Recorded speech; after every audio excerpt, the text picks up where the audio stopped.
Hello children. हमारे आज के वीडियो में हम स्पीड, डिस्टेंस और टाइम के कुछ और क्वेश्चंस देखेंगे। तो पहला क्वेश्चन ये है, एक बोट है और बोट की स्पीड है 1 metre per second still water में। स्टिल वाटर मतलब ऐसा पानी जो फ्लो नहीं हो रहा है। तो अगर नॉर्मल पानी है जो फ्लो नहीं हो रहा है, जैसे लेक, तालाब, लेक में पानी फ्लो नहीं होता, वो बस अपनी जगह पे स्टिल रहता है। तो अगर स्टिल वाटर है तो बोट की स्पीड है 1 मीटर पर सेकेंड। तो यहां पे लिख देता हूं मैं, the velocity of boat is 1 metre per second. अगर उसी बोट को, if the same boat is used in a river, यानी कि पहले इस बोट को हमने स्टिल वाटर में इस्तेमाल कर लिया, अब इसी बोट को हम रिवर में लेके आए। नाउ चिल्ड्रन, रिवर कभी स्टिल नहीं रहती, रिवर फ्लो करती है, रिवर ऑलवेज फ्लोज। और रिवर फ्लो हो रही है 0.5 मीटर पर सेकेंड। तो लिख देते हैं भाई, velocity of river is 0.5 metre per second. तो बोट की स्पीड पता चल गई, रिवर की स्पीड भी हमें पता चल गई। Find the time required by the boat to cover a distance of 1 kilometre. तो बोट को अब 1 किलोमीटर चलाना है, कितना टाइम लगेगा? If the boat travels downstream and upstream. तो चलिए, डाउनस्ट्रीम का मतलब होता है अगर बोट ऊपर से नीचे जाए। चिल्ड्रन, कभी भी रिवर हाई जगह से लो जगह पे जाती है। रिवर हमेशा पहाड़ों से समुद्र की तरफ जाती है। रिवर हमेशा बड़े हाइट से छोटे हाइट की तरफ जाती है। तो जब डाउनस्ट्रीम मैं कहता हूं, मीनिंग ऑफ डाउनस्ट्रीम इज, तो नदी हमेशा कुछ ऐसे फ्लो होती है। नदी हमेशा एक हाई रीजन से एक लो रीजन की तरफ फ्लो होती है। नदी कभी भी फ्लैट फ्लो नहीं होती चिल्ड्रन। हमें देख के लगता है फ्लैट है, पर नदी हमेशा ऊंचे रीजन से नीचे रीजन की तरफ फ्लो होती है। कॉमन सेंस है बेटा। नदी हमेशा पहाड़ से समुंदर में आती है, समुंदर से पहाड़ में नहीं घुसती नदी। तो डाउनस्ट्रीम का मतलब है नदी कुछ नीचे की तरफ जा रही है। तो river is going in this direction. और डाउनस्ट्रीम में जाने का मतलब है बोट भी इसी डायरेक्शन में जा रही है। तो डाउनस्ट्रीम का मतलब होता है जहां रिवर फ्लो होना वहीं बोट का भी जाना। यानी रिवर नीचे की तरफ जाएगी तो बोट भी नीचे की तरफ जाएगी। तो चिल्ड्रन, जब डाउनस्ट्रीम होगा तो क्या रिवर बोट को नीचे जाने में मदद करेगी या अपोज करेगी? सोचो। ऑफ कोर्स मदद करेगी। रिवर भी नीचे जा रही है, बोट को भी नीचे जाना है, तो रिवर पकड़ के बोट को और हेल्प कर देगी नीचे जाने में। तो यहां पे टोटल स्पीड कितनी हो जाएगी? जो टोटल स्पीड हो जाएगी बोट की खुद की स्पीड है 1 मीटर पर सेकेंड, और रिवर उसको हेल्प करेगी 0.5 मीटर पर सेकेंड से। तो टोटल स्पीड ऑफ बोट हो जाएगी बोट की खुद की स्पीड प्लस रिवर की स्पीड, 1.5 मीटर पर सेकेंड। और टोटल डिस्टेंस कितना ट्रैवल करना है? 1 किलोमीटर मतलब 1000 मीटर। आपसे टाइम पूछा है, तो हमें पता है speed is equals to distance upon time. Distance है 1000 और टाइम पता नहीं, स्पीड की वैल्यू है 1.5। तो 1.5 is equals to 1000 upon time. Therefore जो टाइम हो जाएगा वो हो जाएगा 1000 डिवाइड बाय 1.5। अगर मैं 5 से कट करूं तो 200 डिवाइड बाय 0.3 हो जाएगा, 0.3। 200 डिवाइड बाय 0.3, तो इसको 2000 डिवाइड बाय 3 लिख देता हूं, तो आंसर आएगा 666.67। अगर राउंड ऑफ कर दो 67 सेकेंड्स। तो इतने टाइम में बोट नीचे चली जाएगी। अब चिल्ड्रन, क्वेश्चन में अपस्ट्रीम के बारे में भी पूछा है। अपस्ट्रीम मतलब बोट अब नीचे नहीं, बोट अब ऊपर जाएगी। तो चिल्ड्रन, अगर बोट ऊपर जाने की कोशिश कर रही है तो क्या रिवर उसे हेल्प करेगी या अपोज करेगी? रिवर तो नीचे फ्लो होती है, बोट ऊपर जाने की कोशिश कर रही है। आसान है क्या बोट के लिए ये? नहीं, बोट के लिए ये काम मुश्किल है। तो अपस्ट्रीम में जो नेट स्पीड हो जाएगी वो कितनी होगी? वो हो जाएगी बोट की स्पीड माइनस रिवर की स्पीड। माइनस क्यों? क्योंकि रिवर उसको नीचे खींचने को ट्राई कर रहा है, पर बोट अपस्ट्रीम जा रही है, मतलब बोट ऊपर जा रही है। तो बोट ऊपर जा रही है पर नदी उसको नीचे खींच रही है, तो नदी उसकी स्पीड को कम करने की कोशिश कर रही है। तो जो स्पीड होगी वो होगी वीबी माइनस वी आर, यानी कि 0.5 मीटर पर सेकेंड। डिस्टेंस तो वही है 1000 मीटर, तो टाइम कितना लगेगा? डिस्टेंस अपॉन स्पीड 1000 अपॉन 0.5, इसको कर देते हैं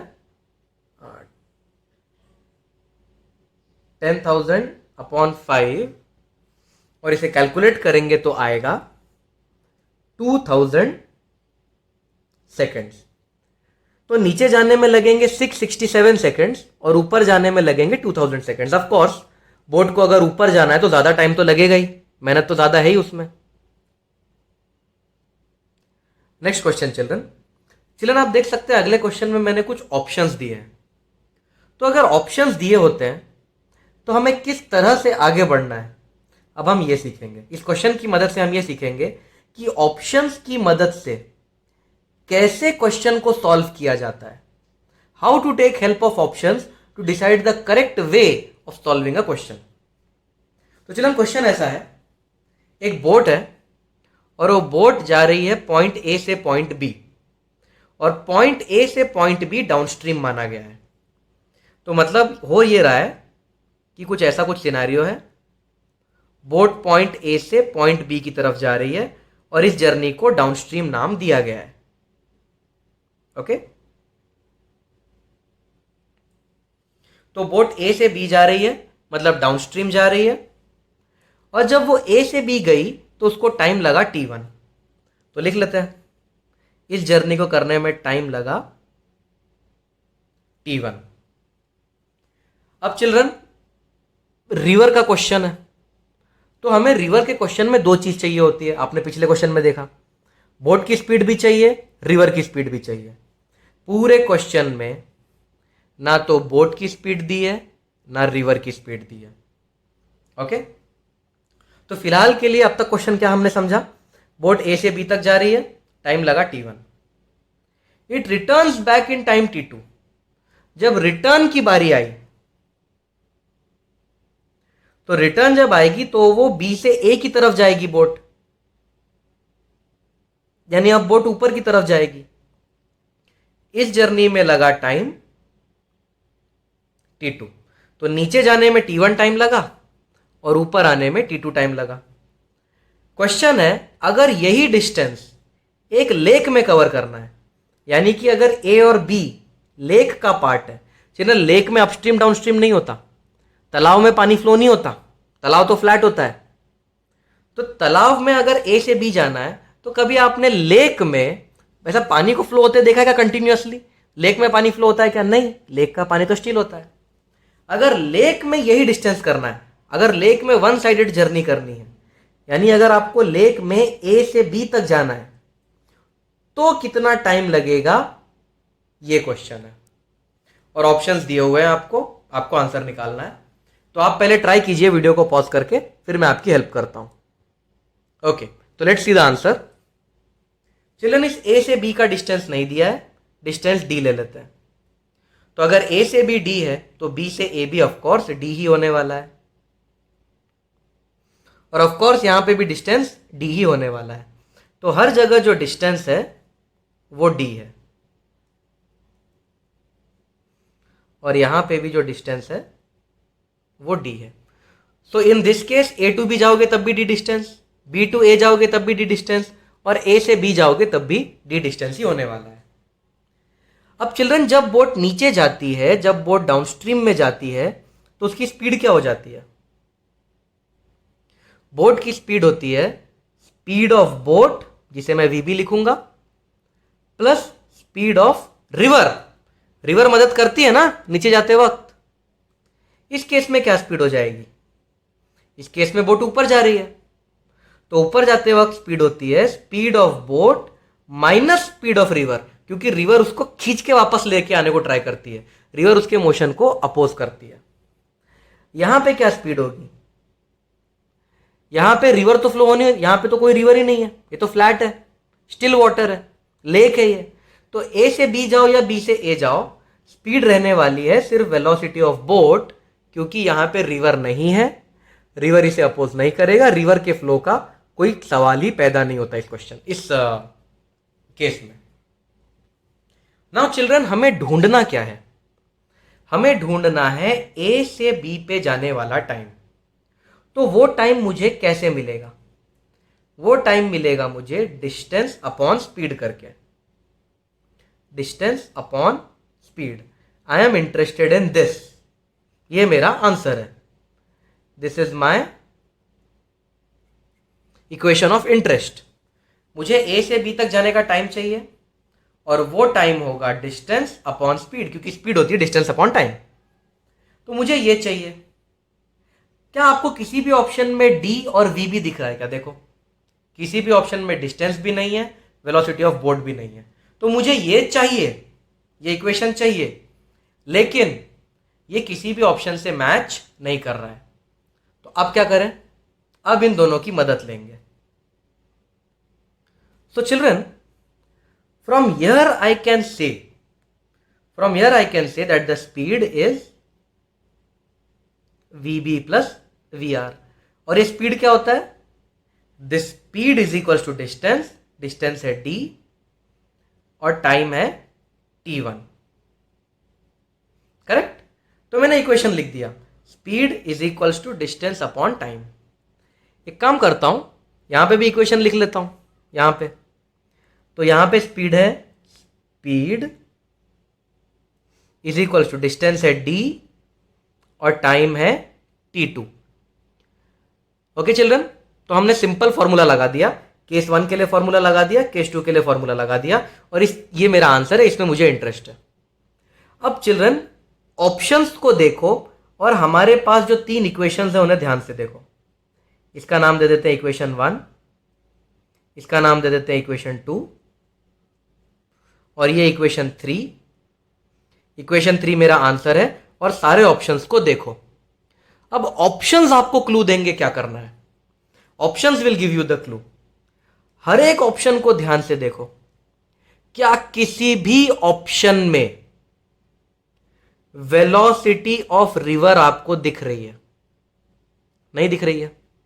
किसी भी ऑप्शन में वेलोसिटी ऑफ रिवर नहीं है, यानी कि velocity of river is useless. क्यों यूजलेस है वेलोसिटी ऑफ रिवर? क्योंकि किसी भी ऑप्शन में वेलोसिटी ऑफ रिवर है ही नहीं। तो this means somehow you are suppose to get rid of velocity of river. कैसे भी वेलोसिटी ऑफ रिवर से पीछा छुड़ाओ। अब कैसे पीछा छुड़ाएं? देखो, टी हमें ढूंढना है। टी ढूंढने के लिए हमें डी चाहिए और वीबी भी चाहिए। तो डिस्टेंस भी यूजफुल है, वेलोसिटी ऑफ बोट भी यूजफुल है, क्योंकि ये हमें ढूंढना है। तो इन सारी चीजों में, इन सारे ऑप्शंस में और इन तीनों इक्वेशंस में ऐसी कौन सी चीज है जो सबसे बेकार है? वो है वेलोसिटी ऑफ रिवर। किसी भी ऑप्शन में वेलोसिटी ऑफ रिवर नहीं है। हम जो ढूंढना चाहते हैं उसमें भी वेलोसिटी ऑफ रिवर नहीं है, यानी वेलोसिटी ऑफ रिवर को हमें एलिमिनेट करना है, उसे उड़ाना है। तो चिल्ड्रन, यहां तक लिख लो। इसके बाद मैं फिर से आपको बताऊंगा कि इन वेलोसिटी ऑफ रिवर को कैसे उड़ाना है। पहले यहां तक लिख लो, मेरा पेज खत्म हो गया, I have to turn the page. तो चिल्ड्रन, इक्वेशन 1 और इक्वेशन 2 मैंने एक बार फिर से लिख दिया आपके लिए, और ये वो इक्वेशन है जो हमें आंसर दे देगा। तो पीछे जो लिखा था मैंने एक बार फिर से लिख दिया, और हमने ये भी कंक्लूड कर लिया था कि वेलोसिटी ऑफ रिवर बकवास है, हमें वेलोसिटी ऑफ रिवर की जरूरत नहीं है। तो इक्वेशन 1 की मदद से तो जिस चीज को एलिमिनेट करना होता है उसका वैल्यू निकाल लो। तो इसकी मदद से मैं वेलोसिटी ऑफ रिवर का वैल्यू निकाल लूंगा। वेलोसिटी ऑफ रिवर हो जाएगा d/t1 और vb यहां आ जाएगा माइनस vb। अब इस इक्वेशन को यहां पुट कर दो, तो vb माइनस vr का वैल्यू हमने अभी अभी ढूंढा, d/t1 minus vb is equals to d/t2। अब इसको सॉल्व करते हैं। vb minus d/t1 minus of minus plus vb हो जाएगा, तो 2vb हो जाएगा इज इक्वल्स टू d/t2। तो चिल्ड्रन यहां से 2VB की वैल्यू हो जाएगी, डी को वहां पहुंचा देते हैं, d/t1 प्लस d/t2, तो 2VB हो जाएगा, डी कॉमन ले लेते हैं, प्लस 1/t2, क्रॉस मल्टीप्लाई कर देते हैं, t2 plus t1 upon t1 t2। अब हमें चाहिए d/vb, ये देखो d/vb यहां से मिल जाएगा, vb को यहां पहुंचा देता हूं और बाकी सबको वहां पहुंचा देता हूं, तो ये हो जाएगा 2 t1 t2 अपॉन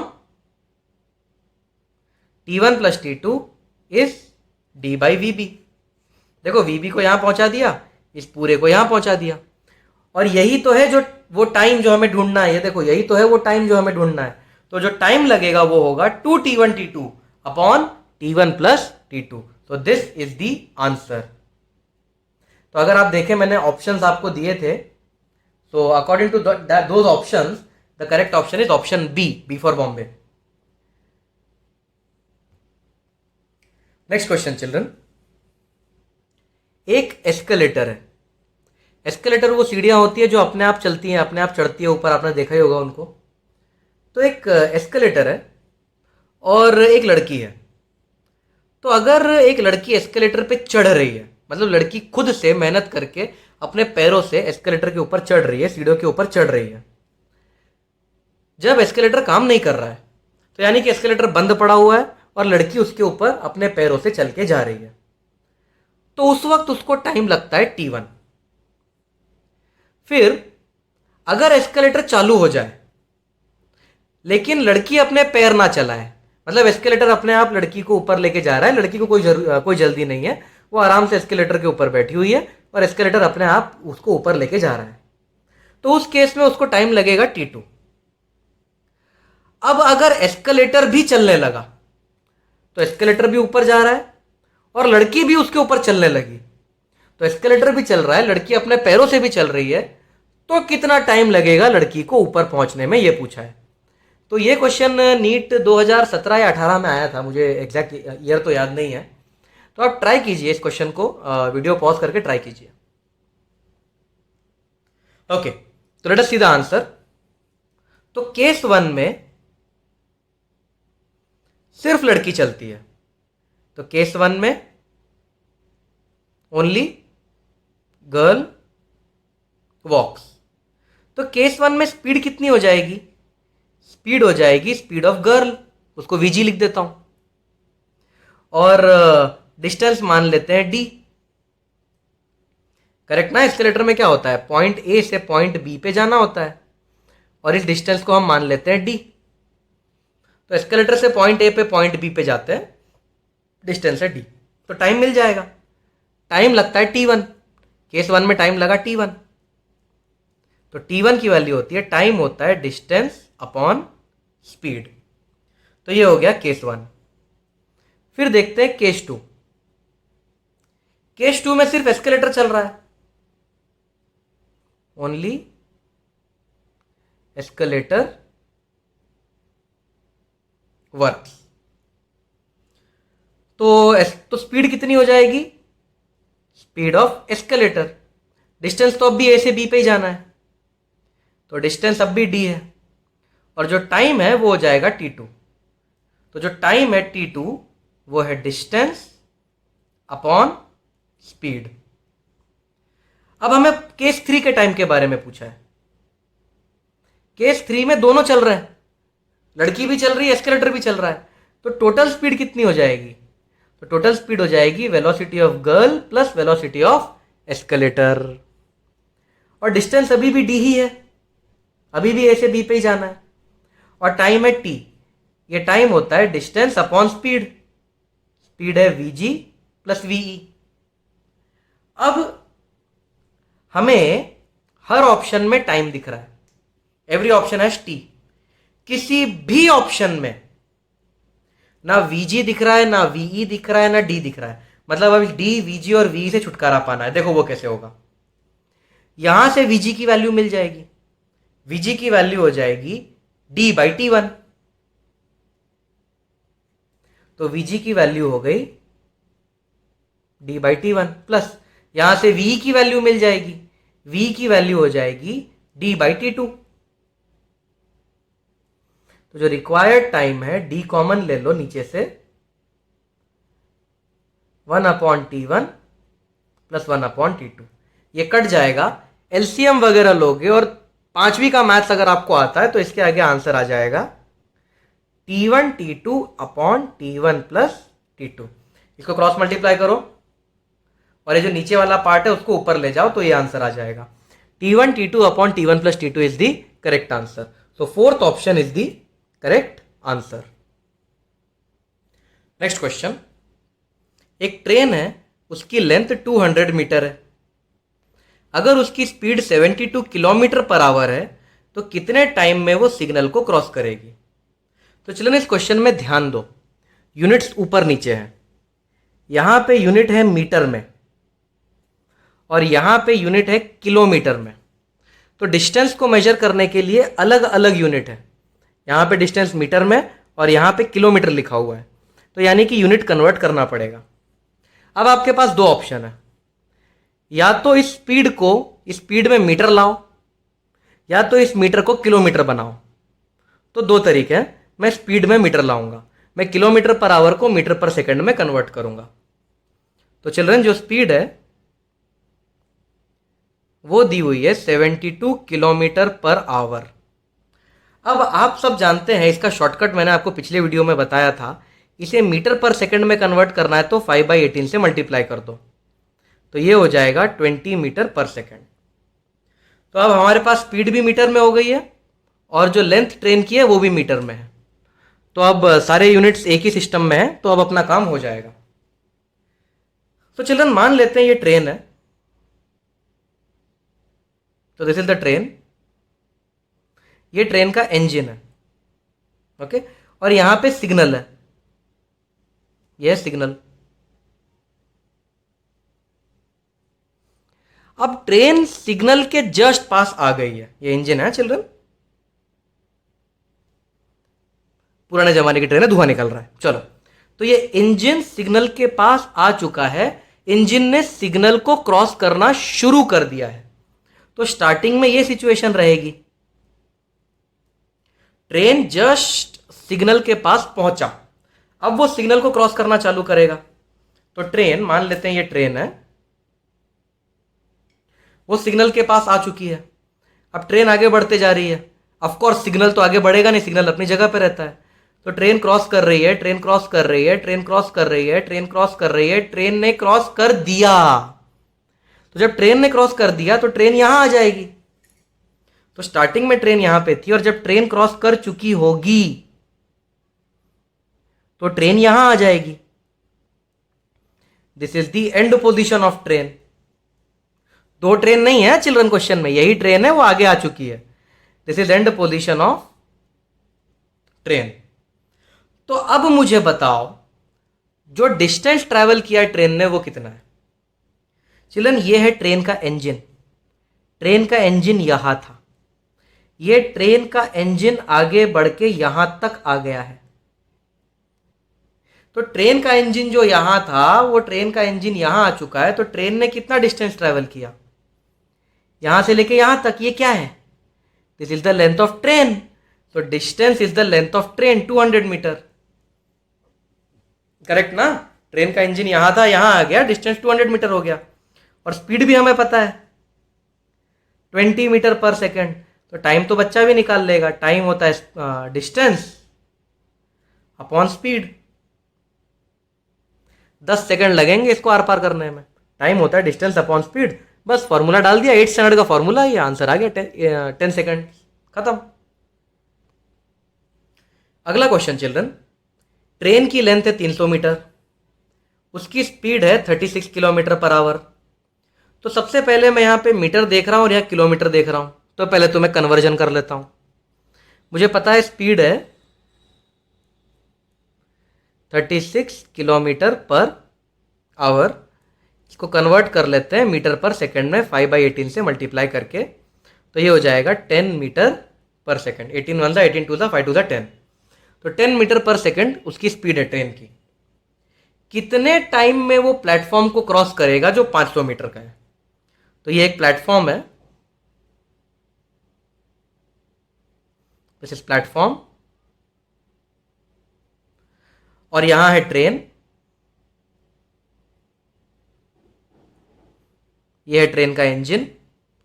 तो ये ट्रेन यहां पे आई, उसने प्लेटफॉर्म को क्रॉस करना शुरू किया, आगे बढ़ रही है, आगे बढ़ रही है, आगे बढ़ रही है, प्लेटफॉर्म क्रॉस नहीं हुआ है अभी भी प्लेटफॉर्म क्रॉस नहीं हुआ, अभी भी प्लेटफॉर्म क्रॉस नहीं हुआ, अभी भी प्लेटफॉर्म क्रॉस नहीं हुआ, अब प्लेटफॉर्म क्रॉस हो गया है। तो प्लेटफॉर्म कब क्रॉस होगा? जब ट्रेन इस सिचुएशन में आ जाएगी। तो यह है स्टार्टिंग पोजीशन ट्रेन की और यह है एंडिंग पोजीशन ट्रेन की, ये हो गया है प्लेटफॉर्म क्रॉस। तो अब बताओ ट्रेन ने कितना डिस्टेंस ट्रेवल किया? तो इंजन था यहां, वो इंजन यहां से यहां आ गया है। तो इंजन कितना चला? प्लेटफॉर्म है 500 मीटर, ट्रेन है 300 मीटर, तो इंजन कितना चला? इंजन 500 मीटर का प्लेटफॉर्म भी कवर कर लिया उसने, और इंजन 300 मीटर और आगे आ गया। तो what is the distance? 800 metre. तो 500 metre plus 300 metre 800 metre. What is the speed? 10 metre per second. Time पूछा है, अब तो बच्चों का खेल है। टाइम होता है डिस्टेंस अपॉन स्पीड। 80 सेकंड्स लगेंगे इस प्लेटफॉर्म को क्रॉस करने में। अगला क्वेश्चन चिल्ड्रन, अर्थ का रेडियस दिया है 6400 किलोमीटर, स्पीड ऑफ लाइट दी है 3 इंटू 10⁸ मीटर पर सेकंड। तो सबसे पहले मुझे किलोमीटर और मीटर दिखा, तो मैं सावधान हो जाऊंगा, यूनिट्स अलग अलग है। तो सबसे पहले काम करता हूं, मैं रेडियस को मीटर बना देता हूं। तो रेडियस हो जाएगा 6400 किलोमीटर है ना, 6400 किलोमीटर को मीटर में कन्वर्ट करने के लिए 1000 का मल्टीप्लीकेशन करना पड़ता है। So this is the radius of earth. अब स्पीड ऑफ लाइट दी हुई है 3 इंटू 10⁸ मीटर पर सेकंड। तो क्वेश्चन है कितने रेवोल्यूशंस करेगा लाइट अर्थ के आजू बाजू 1 सेकंड में? यानी अगर ये अर्थ है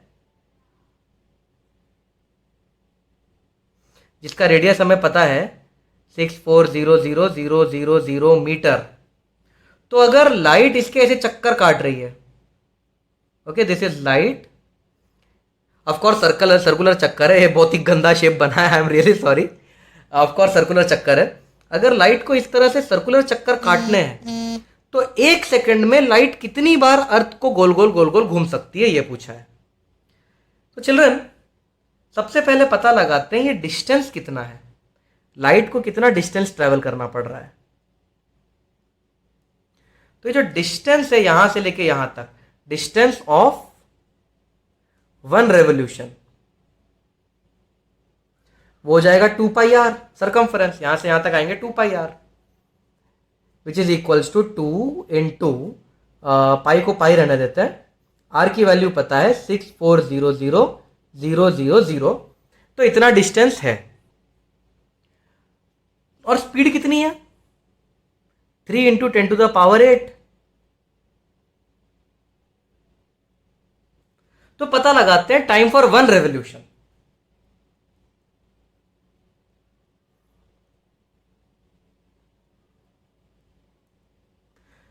तो हमें डिस्टेंस ऑफ 1 रेवोल्यूशन पता है, स्पीड भी पता है, तो टाइम ऑफ 1 रेवोल्यूशन हो जाएगा। टाइम होता है डिस्टेंस अपॉन स्पीड। तो डिस्टेंस ये दी हुई है इंटू 64000000 अपॉन स्पीड भी है मेरे पास 3 इंटू 10⁸। तो ये हो जाएगा 2π 1 2 3 4 5 6 6.4 into 10⁶ upon 3 into 10⁸. Okay, so this will become 2 into पाई की वैल्यू होती है 3.14 इंटू 6.4 अपॉन 3 इंटू 10⁻⁻²। अब इसे कैलकुलेट कर लेते हैं चिल्ड्रन। तो अगर आप इसे कैलकुलेट करोगे तो लगभग आंसर आएगा 0.133 सेकेंड। तो इतने सेकंड में एक रेवोल्यूशन लगता है। तो एक सेकंड में कितनी बार घूमेगी लाइट वो पूछा है। तो चलो यहां पे कर देता हूं, rest of the question I do it over here. तो एक रेवोल्यूशन में लग जाता है 0.133 सेकेंड। तो कितने रेवोल्यूशन होंगे एक सेकेंड में? तो इसके बाद तो क्रॉस मल्टीप्लाई करना है। देयरफॉर नंबर ऑफ रेवोल्यूशन जिसे हमने x लिया है वो हो जाएगा 1 इंटू 1 डिवाइड बाई 0.133, यानी कि 1 डिवाइड बाई 0.133 इतने चक्कर मार लेगा। अब इसे आप कैलकुलेट कर लीजिए। तो इसे कैलकुलेट करेंगे तो लगभग आएगा 7.5 राउंड। तो एक सेकंड में लाइट अर्थ के 7.5 लगभग चक्कर लगाती है। एग्जैक्ट नहीं है, मैंने अप्रोक्सीमेट आंसर निकाला है। तो चलो, एक सेकंड में लाइट अर्थ के 7.5 चक्कर लगा सकती है, इतनी फास्ट होती है लाइट। नेक्स्ट क्वेश्चन, एक कार है, वो माउंटेन से 1 किलोमीटर दूर है। कार ने हॉर्न बजाया, स्पीड ऑफ साउंड दी हुई है 340 मीटर पर सेकेंड। कार वाले को इको सुनाई दी 5 सेकंड के बाद, तो कार की स्पीड क्या होगी? तो चलो इस क्वेश्चन को डायग्राम की मदद से करते हैं। तो हमारे पास एक कार है और एक माउंटेन है। तो यहां बना देता हूं माउंटेन, और दोनों के बीच में डिस्टेंस है 1 किलोमीटर। मैं इसे 1000 मीटर लिख देता हूं। तो कार और माउंटेन के बीच में 1000 मीटर का डिस्टेंस है। अब कार ने हॉर्न बजाया, यानी कि कोई आवाज निकाली। तो वो आवाज क्या करेगी? वो आवाज माउंटेन तक जाएगी। Okay, the sound will go to the mountain, फिर माउंटेन से टकरा के वापस आएगी। करेक्ट? तो साउंड यहां से जाएगी, टकराएगी, वापस आएगी। तो चिल्ड्रन, साउंड यहां से यहां तक गई, फिर यहां आई, फिर यहां आई। क्या कार यहीं पे खड़ी रहेगी उतनी देर तक?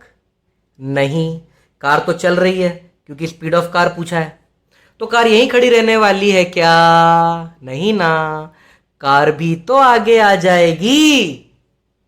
तो कार जो यहां थी वो चलते चलते चलते चलते यहां आ गई है। This is the start position of car, this is the end position of car. तो यहां से लेके यहां तक साउंड गया, फिर साउंड यहां तक आया, पर इतनी देर में कार भी आगे आ गई। ओके, तो इस डिस्टेंस का नाम दे देते हैं डी। तो चिल्ड्रन, कार ने कितना ट्रैवल किया? अब मैं कार की इंफॉर्मेशन लिखता हूं। कार ने कितना डिस्टेंस ट्रैवल किया? डी। कार की स्पीड कोई आइडिया नहीं, तो कार की स्पीड को हम लोग लिख देते हैं वी। तो कितना टाइम लगा होगा कार को? 5 सेकंड। ये सब कितने टाइम में हुआ? 5 सेकंड। तो 5 सेकंड में साउंड यहां से यहां आ गई, और 5 सेकंड में कार यहां से यहां आ गई। इसीलिए इसको इको सुनाई दे रही। इसको इको क्यों सुनाई दी? क्योंकि साउंड यहां आ गई और कार यहां आ गई, तो यहां इसको इको सुनाई दे दी। तो टाइम लगा 5। तो ये जो टाइम है उसकी मैं वैल्यू निकाल सकता हूं। टाइम होता है डिस्टेंस अपॉन स्पीड। टाइम की वैल्यू है 5, डिस्टेंस डी पता नहीं, स्पीड वी पता नहीं, पर यहां से डी की वैल्यू तो मिल गई। डी की वैल्यू हो गई 5v। ओके, तो कार का एनालिसिस हो गया। कार का डिस्टेंस नहीं पता, कार कितनी डिस्टेंस ट्रैवल की नहीं पता, स्पीड पता नहीं कार की, पर टाइम पता है, तो मुझे डी इक्वल टू 5v मिल गया। अब हम साउंड को एनालाइज करते हैं। साउंड ने कितना डिस्टेंस ट्रैवल किया? साउंड यहां से यहां गई, तो साउंड ने 1000 मीटर ट्रैवल किया, प्लस साउंड यहां से यहां भी आई, तो साउंड ने और डिस्टेंस ट्रैवल किया। चलिए, अगर ये 1000 है, ये डी है, तो ये बचा हुआ कितना है? 1000 माइनस डी। अगर ये 1000 है, ये डी है, तो ये बचा हुआ कितना है? 1000 माइनस डी। तो साउंड ने कितनी डिस्टेंस ट्रैवल की? 1000 प्लस 1000 माइनस डी।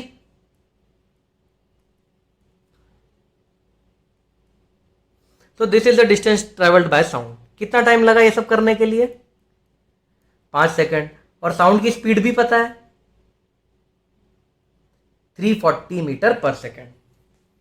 तो जो हमने कार के लिए किया था वो साउंड के लिए भी करते हैं। Time is distance upon speed. तो ऐसे डी की वैल्यू मिल जाएगी।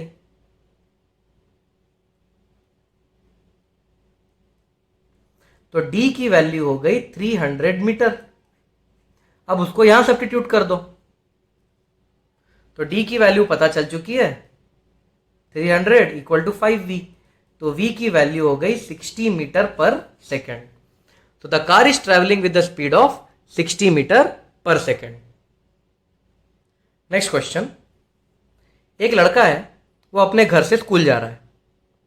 लड़के की स्पीड है 3 किलोमीटर पर आवर और लड़का 5 मिनट लेट हो जाता है। तो केस 1 में लड़का स्कूल जा रहा है, 3 किलोमीटर पर आवर की स्पीड है, 5 मिनट लेट हो गया। अगले दिन लड़का उसी टाइम पे घर से निकलता है, लेकिन इस बार उसकी स्पीड होती है 6 किलोमीटर पर आवर। तो वो स्कूल 10 मिनट जल्दी पहुंच जाता है। तो 3 की स्पीड से चलेगा तो 5 मिनट लेट, और 6 की स्पीड से चलेगा तो 10 मिनट जल्दी पहुंच जाएगा। तो उस लड़के के घर और स्कूल के बीच का डिस्टेंस पता लगाना है। और अगर वो लड़का जस्ट टाइम पे पहुंचना चाहता है, ना जल्दी ना लेट, तो उस लड़के की स्पीड कितनी है ये भी पता लगाना है। तो चिल्ड्रन, केस 1 कुछ ऐसा है। केस 1 में जो स्पीड है वो है 3 किलोमीटर पर आवर। तो ये है स्पीड केस 1 में। और डिस्टेंस क्या है? डिस्टेंस नहीं दिया है, यही तो हमें ढूंढना है। तो घर से स्कूल का डिस्टेंस नहीं पता, डी ले लेते हैं। और उसे टाइम कितना लग रहा है? वो नॉर्मल टाइम से 5 मिनट लेट है। तो उसे जो टाइम लग रहा है वो है t प्लस 5। अब यहां पे t क्या है? t is the normal time. मतलब वो टी टाइम में पहुंचना चाहिए था, पर वो टी टाइम से 5 मिनट लेट पहुंचा है। तो t प्लस 5। अब चिल्ड्रन 5 मिनट में है, 5 is in minutes, where speed is in hours. Unit अलग अलग हो गई। तो children, let the time be t plus 5। ये मिनट्स है ना, तो इसको अगर मैं 60 से डिवाइड कर दूंगा तो ये आवर्स हो जाएगा। अब यहां पे बहुत बच्चों को चक्कर आने लगता है, अरे सर ये क्या कर दिया? अरे कुछ नहीं किया बेटा, यूनिट्स को मैच करना पड़ेगा। स्पीड में आवर लिखा हुआ है, जबकि 5 मिनट है, तो मिनट को आवर बनाने के लिए 5/60 करना पड़ेगा। तो अब ये टी भी आवर में हो जाएगा और 5/60 भी आवर में हो जाएगा। मिनट को 60 से डिवाइड करते तो आवर मिलता है ना। टी क्या है? T is the correct time in which he should reach the school. उससे 5 मिनट और लिया तो उसको कितना टाइम लग गया? करेक्ट टाइम से 5 मिनट और, पर वो मिनट को मैंने आवर में कन्वर्ट कर दिया है। तो यहां से डिस्टेंस कितना हो गया चिल्ड्रन? डिस्टेंस हो गया speed into time. Distance equal to speed into time. अब केस 2 में क्या हुआ? केस 2 में उसकी स्पीड हो गई 6 किलोमीटर पर आवर। डिस्टेंस तो वही है, स्कूल शिफ्ट थोड़ी होगा, घर थोड़ी शिफ्ट होगा, जहां था वहीं से शुरू कर रहा है, जहां था वहीं पे खत्म कर रहा है। लेकिन अब जो टाइम लग रहा है वो 10 मिनट कम, यानी टाइम लगना चाहिए टी, उससे 10 मिनट कम। ये मिनट को आवर में कन्वर्ट करने के लिए डिवाइड बाय 60। तो अब जो डिस्टेंस होगा वो होगा स्पीड इनटू टाइम। अब यहां पे डी का वैल्यू मिल गया, यहां पे डी का वैल्यू मिल गया। इन दोनों के एलएचएस इक्वल है, तो इन दोनों के आरएचएस भी इक्वल होने चाहिए। देयरफॉर 3 इंटू टी प्लस 5/60 को मैं 1/12 लिख सकता हूं। Equal to 6 into T minus, ये हो जाएगा 1/6। तो 3 1 जा 3 2 जा। अब तो नॉर्मल मैथमेटिक्स ही करना है हमें। तो t प्लस 1/12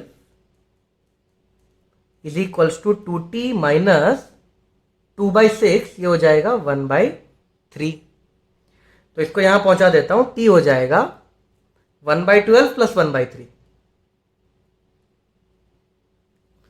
तो ये हो जाएगा 4 + 1 5/12 आवर्स। हमने सब कुछ आवर में कन्वर्ट कर दिया था ना। तो 5/12 आवर नॉर्मल टाइम है, इतने आवर्स में उसे पहुंच जाना चाहिए।